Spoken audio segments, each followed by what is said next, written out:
గజం భూమి కేవలం 5,500 రూపాయలతో 135 గజాల భూమి కేవలం 7 లక్షలు మాత్రమే. ఉపాసతామాత్మవిదః పురాణాః పరం పుమాంసం నిహితం గుహాయాం వయం యశోదా శిశుబాలలీలా కథాసుధా సింధుషు లీలయామః. భాగవత కథాసుధ తరువాయి భాగంలోకి వచ్చాం.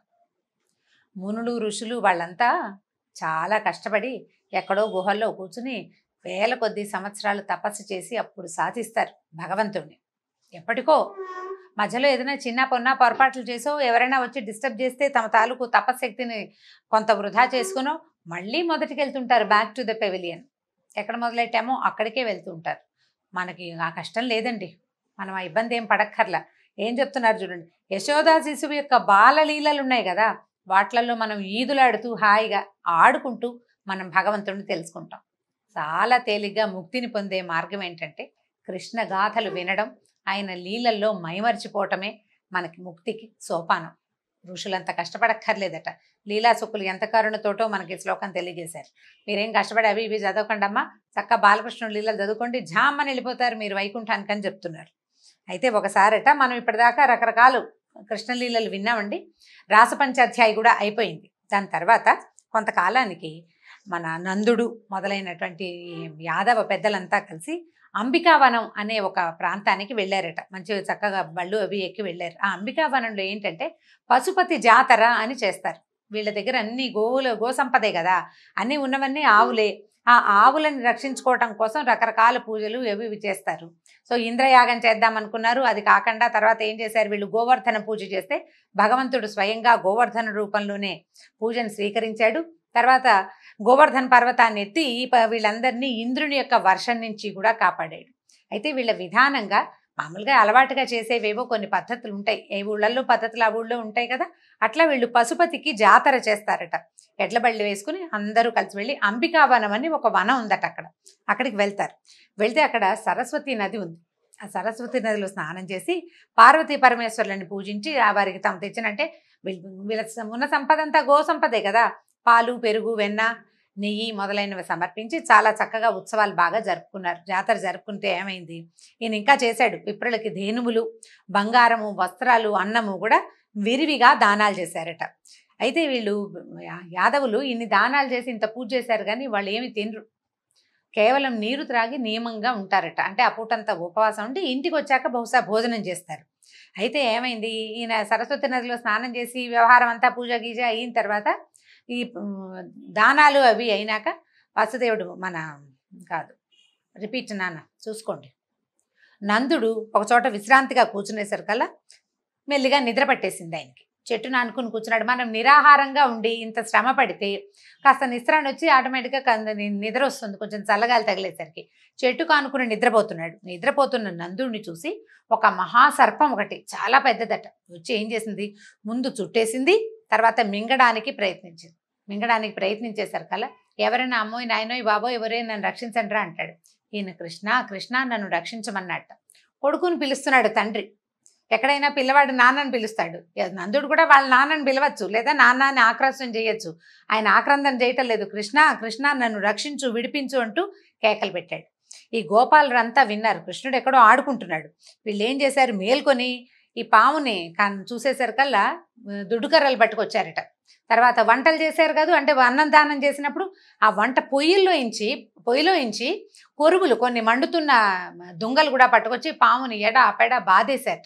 ఎంత కొట్టినా పాము దెబ్బలు తిన్నది కానీ ఈయన్ని మాత్రం వదిలిపెట్టలే నందుడిని.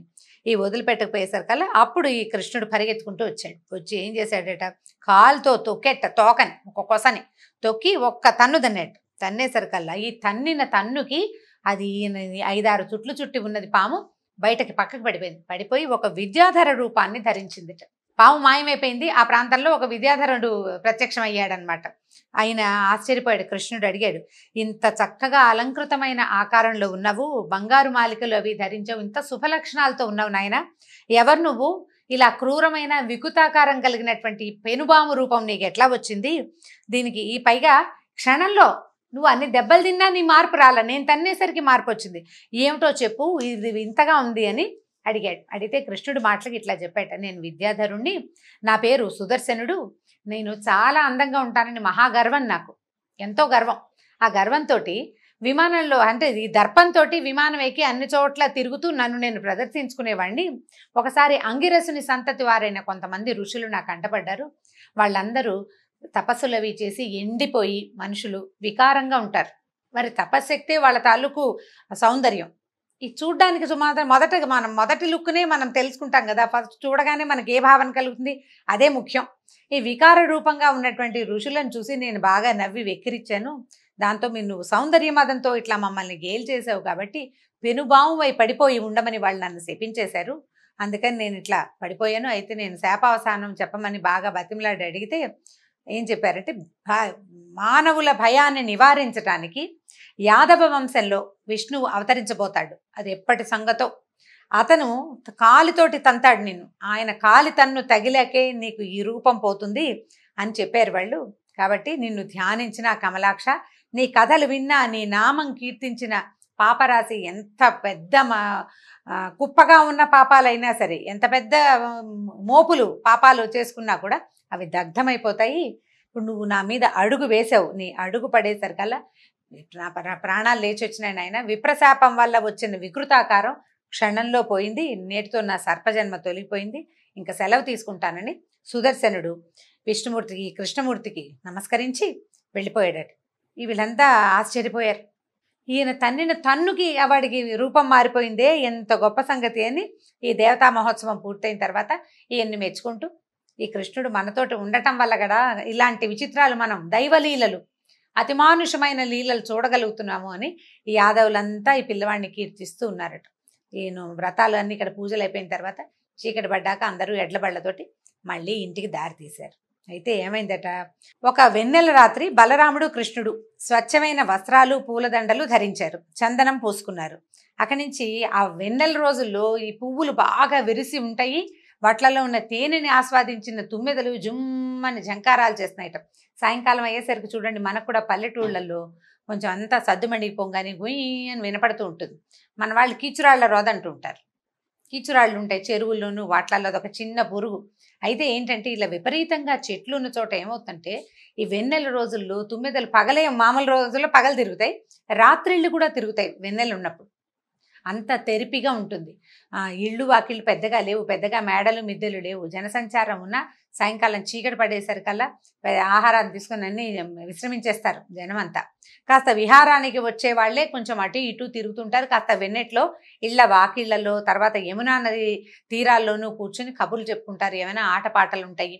తర్వాత ఈ వెన్నెల రోజుల్లో బాగా వీళ్ళు చక్కగా ఉత్సవాలు అవి జరుపుకుంటారు. తుమ్మెదలకి ఏమి అడ్డం లేదు, అవి జంకారాలు చేస్తూ తిరుగుతూ ఉంటాయి. అట్లా ఉంటూ ఉండగా ఏం చేశారట, వీళ్ళు బృందావనంలో గోపసుందరిమణులంతా తమ చుట్టూతా పరివేష్టించి ఉండగా బలరాముడు కృష్ణుడు ఇద్దరు పాటలు పాడుతున్నారట. కృష్ణుడు వేణు వాయిస్తాడు, బలరాముడు పాట పాడతాడనమాట. వీళ్ళిద్దరూ పాటలు పాడుతూ ఉండి ఆనందంగా ఉత్సాహంగా ఉంది వాతావరణం. అక్కడి నుంచి ఇంకా కొంతమంది వీళ్ళ చుట్టూతా ఉన్నవాళ్ళు కాకుండా ఇళ్లల్లో ఉన్న వాళ్ళు కూడా వచ్చేసారు. ఆ పారవస్యంలో మునిగిపోయి ఉన్నారు. ఆ చల్లని ప్రదేశం, నదీ తీరం, వెన్నెల, ఈ బలరామకృష్ణులు పరమాద్భుత సౌందర్యంతో ఉండేటువంటి వాళ్ళ రూపాలు, అద్భుతమైన సంగీతము, అందరూ మైమరిచిపోయి ఉండగా ఏమైందట, హాయిగా ఆడేసుకుంటున్నారు వీళ్ళంతా. ఆ సమయంలో కుబేరుని భటుడైన శంఖచూడు అనేవాడు, శంఖచూడు అనే పేరున్నవాడు వీరితో పాటు ఉన్న ఈ గోపకాంతల్ని యోగ బలంతో బలాత్కారంగా పట్టుకుని ఉత్తర దిశకి తీసుకెళ్ళిపోయాడట.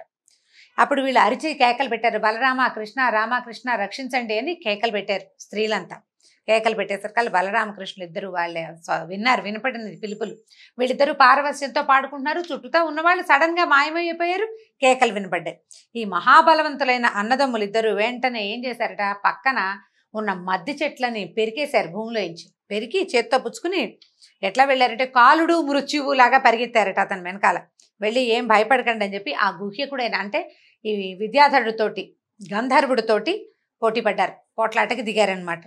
అయితే అతను ఏం చేశాడు, కంగారు పడ్డాడు. ఇద్దరు వ్యక్తులు ఇలా మీదకి వచ్చేసారు కదా, ఈ చేత్తో పుచ్చుకున్నటువంటి స్త్రీల మీద నుంచి తన మాయను తొలగించి వాళ్ళని వదిలిపెట్టేశాడు. వెంటనే కృష్ణుడు ఏమన్నాడు, అన్నా వీళ్ళని నువ్వు కాపాడు, నేను వీడి సంగతి చూస్తానని చెప్పేసి అతను వెనకాల పరిగెత్తాడు. అతను రూపాలు మార్చుకుంటూ పరిగెడుతున్నాడట. అతను ఏ రూపంతో ఏ సందులోకి వెళ్తుంటే కృష్ణుడు అదే రూపంతో ఆ సందులోకే దూరుతాడు. వాడు పాము అయితే ఈయన పాము అవుతాడు, వాడు పిల్లి అయితే ఈయన పిల్లి అవుతాడు.